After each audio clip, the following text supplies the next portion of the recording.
Imagine turning on the faucet and nothing comes out. Imagine every bottle of water in the store already gone. Imagine a full month without any clean water reaching your home. What would your family do? Water is so constant in daily life that we barely think about it. We wake up, shower, brush our teeth, cook breakfast, wash dishes, run laundry, without ever questioning whether water will be there. But what if one day water simply stopped flowing? Not for an hour, not for a day, but for 30 long days. Across parts of the world, and even in the United States, this is no longer a hypothetical. Cities from California to West Virginia have already experienced days or weeks where the taps ran dry or the supply was too contaminated to drink. As drought worsens and infrastructure struggles, a month-long water shutoff is becoming a scenario every family must think about. Let's explore what life would look like if your home suddenly lost water for an entire month. In the first 24 hours, panic spreads quickly. The immediate need, drinking water. The average person requires about 1 gallon per day just for survival, more if temperatures are high. A family of 4 would need at least 120 gallons just to drink during a month-long outage, without counting cooking or hygiene. Grocery stores become the first battleground. Shelves holding bottled water empty within hours. Delivery trucks cannot resupply faster than demand. Long lines form outside stores and prices begin to spike. Neighbors who never noticed each other before suddenly compete for resources. Then comes hygiene. Toilets stop flushing. Without water pressure, showers and sinks turn useless. Dishes pile up, hands stay dirty, and infection risk rises. Trash handling becomes a major problem because cleaning food residue becomes nearly impossible. Illness spreads quickly when sanitation breaks down. After several days, cooking becomes extremely difficult. Rice, pasta, vegetables, almost everything requires water to prepare. You could ration canned or pre-packaged foods, but those supplies won't last long if millions of families do the same. Refrigerators lose their purpose because without water and reliable sanitation, food safety collapses. The risk of foodborne illness grows rapidly. Laundry becomes impossible at home. Clothes become dirty and smelly. People cannot maintain professional appearances or basic comfort. Skin irritation and heat rashes increase. For families with infants, the lack of clean water to sanitize bottles or wash diapers becomes a medical emergency. Pets suffer as well. Animals need water constantly, and their supplies run out just as quickly as human needs. Farms and livestock operations collapse within days without water for animals. The entire food supply chain begins to falter because cows, chickens, and crops depend on constant hydration. By week 2, society starts to break down in subtle ways. Schools close because they cannot guarantee bathrooms or safe drinking water for students. Hospitals become overwhelmed as dehydration, heat exhaustion, and infections spike. Fire response becomes limited because hydrants lack pressure.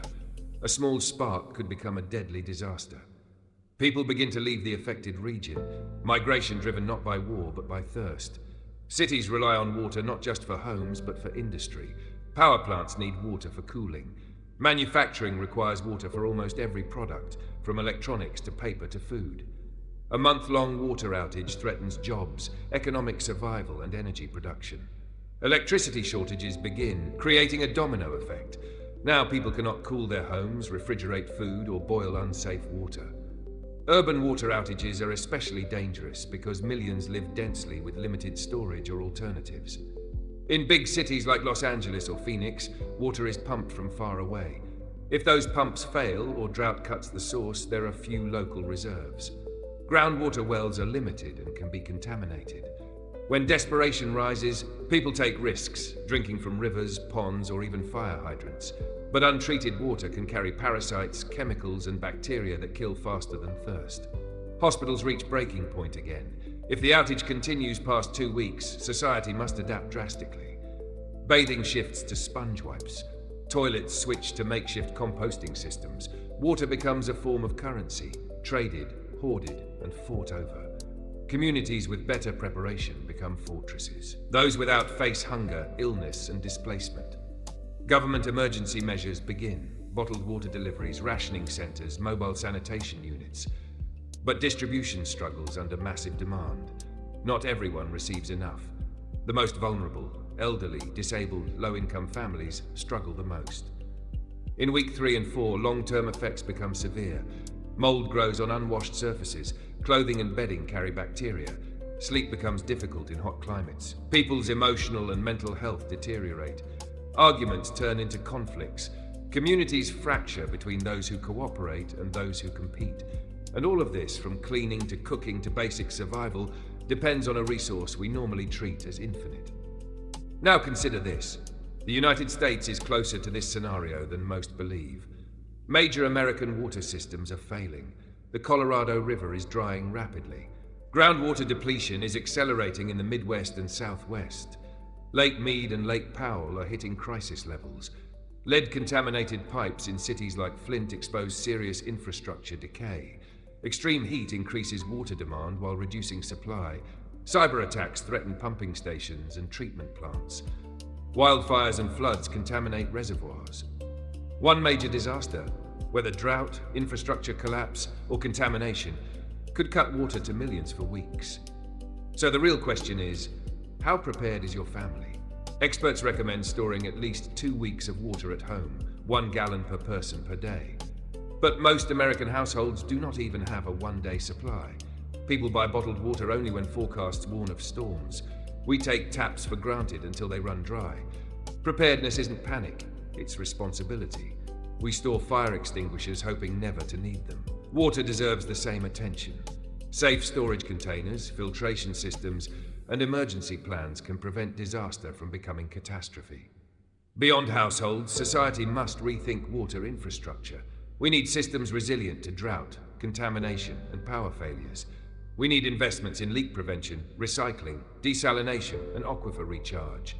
We need policies that prioritize drinking water over wasteful use. We need communities designed to withstand emergencies, not crumble under them. Because 1 month without water would change everything. How we live, how we think, how we treat each other. Water is not just a resource, it's a lifeline connecting every moment of human survival. When it disappears, civilization begins to unravel. But this scenario is not inevitable. The United States has the technology and wealth to prevent it. The question is whether we have the urgency.